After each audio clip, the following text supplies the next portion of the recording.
Holy crap, it's finally here. Welcome, my friends, to Llamas Love Lettering Season 2. Now, for those of you who don't know, I did a series of videos in the past called Llamas Love Lettering, where I explained how to do some different kinds of lettering and improve your handwriting, but it was real janky and I didn't know how to edit. My camera angles were always all off and each video was hella long. So this time around, I'm gonna try and make things a little bit easier to watch, especially for people who can't sit on their phone for an hour watching a video. I am gonna be utilizing YouTube's ability to create a series by having a dedicated playlist. And so this is gonna come off as episode 1, but what it really is gonna be is the first half of kind of the prologue to Llamas Love Lettering Season 2. Now, those of you who have done my Wild 30s or you have done the old Llamas Love Lettering, some of this is gonna seem familiar to you here at the beginning, but I promise we're gonna be venturing off into new territory this time around while also covering some of the same old ground in a briefer fashion. Does that make sense? I hope so. Today, though, we're gonna be talking about your lettering kit. Trust me when I tell you, you don't have to do this. You really don't. It's your call. Use what you have. But there are some of you who love to buy all of the things. And so for those of you who like to buy all of the things, I would like to let you know kind of the tools that I anticipate we will be using sometime during the next several episodes, which should be at least a good 10 episodes, if not more. Holy crap. You can just use whatever pen you own. That's a ballpoint pen. Okay, use whatever pen you own, but if you want to have some tools that are gonna kind of go along with some of the things I'm talking about, let me show you what I am gonna be using. Now, first and foremost, you're gonna still see the extra fine Sharpie floating around. I know these are not that available anymore, so I hate to tell you that, but I also love using this, so it will pop up from time to time. Papermate Flare will give you a similar kind of feel to it, maybe a little bit broader, but a similar feel. So one of those pens for just farting around with, that's the kind of thing I like. Any pen that you like, whether it's a pen you letter in your planner with, or it's a pen that you just like to write with. A pen you feel comfortable with is always going to be your first start because that's where we begin, is where we're comfortable. I hate to say this because I hate doing guidelines and I hate doing pre-work, but it really is necessary. A pencil and an eraser. Now this is a drawing pencil, graphite drawing pencil, and I just got it. I think it's the Kimberly General pencil. It's some pack I got from Michael's. I don't know, I got it on sale. But I got a 2B. Now what you're gonna want is a 2B or a 4B. The pencil scale runs B to H. H being hard, B meaning soft. I don't know what the B stands for though. The reason I suggest a 2B or a 4B is because since it is a softer lead, it is easier to erase and won't leave. When you go harder, it leaves like divot in the paper, especially if you're heavy-handed like I am. I don't like to go harder, fuck, I can't even talk today. I don't like to go any softer than 4B though, because then you have put a lot of lead on the paper and it's hard to erase. So I generally go with the 2B. But pick yourself off the pack though, if you want to learn how to like sketch and draw. It's fun messing around with the different hardnesses. I keep saying hard. Of lead. And then an eraser. This is just a cheap Pentel eraser. I think I bought it in a pack of 4 at Target. My favorite eraser is called Gigante, but I got this at my local art supply store and I have no idea where else you can get it. I love it because it's fucking heavy as shit, but I love this eraser. But just a regular eraser like this will do just fine. Now, the next thing I'm gonna recommend is a drawing pen set. Again, you do not have to do this if you don't have the money for it.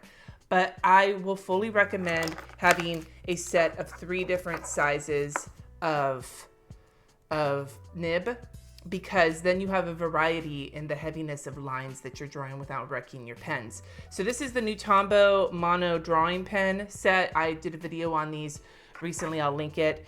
This is an 01, an 03, and an 05 tip, so it goes from small tip to broad tip.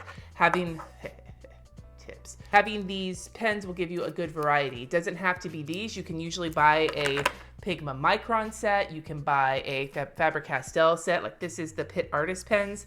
And you have a small, a fine, and a medium, which are basically comparable. And this also comes with a brush pen, which is also something I will recommend, is a brush pen that you feel comfortable with, right? This is just a regular Tombow dual brush marker. I feel very comfortable with these. There's other brush markers I may wind up using depending on the video that we're doing, but this is my favorite to come back to. I have videos on brush pens already, and if you would like, I can do a video all about picking your favorite brush pen. We can talk about that too.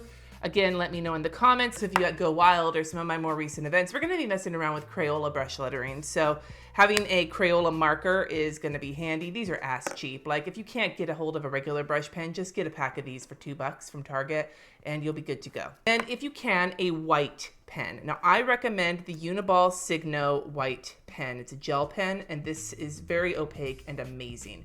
If you can't get your hands on one of these, a Jelly Roll white pen also works really well. These are great when you're working on top of black ink to add accents. I hate saying it, but you're gonna want a ruler. This is my favorite ruler of all time. This is the drafting ruler, I think. It's some ruler that they sell at Michael's over in the drafting section. It's like $4. I own 2 of these. I've owned more in the past. I'd use these so much I've broken them. I just love how it has the squares throughout because I can use them to line up something.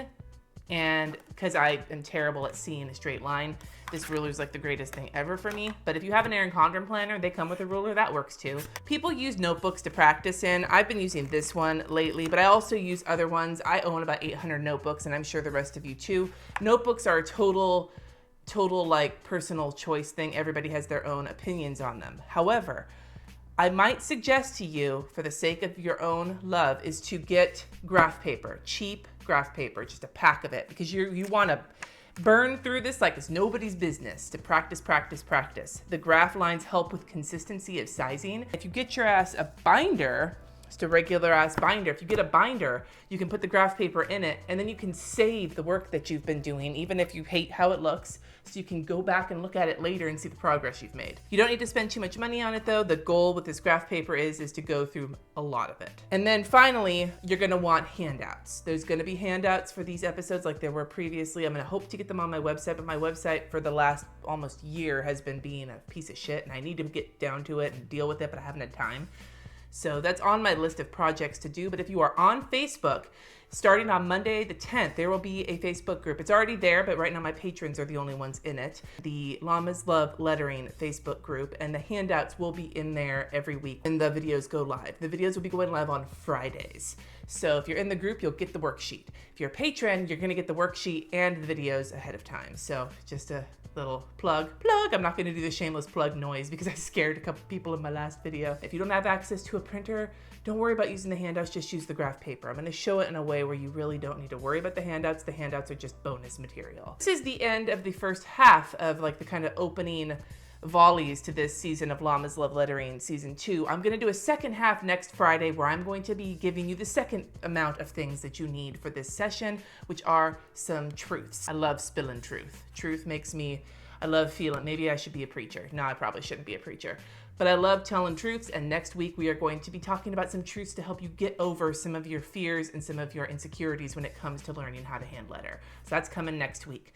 Thank you so much for watching. Subscribe so you can get notified when these happen, and hit that little bell so you can be part of the notification squad.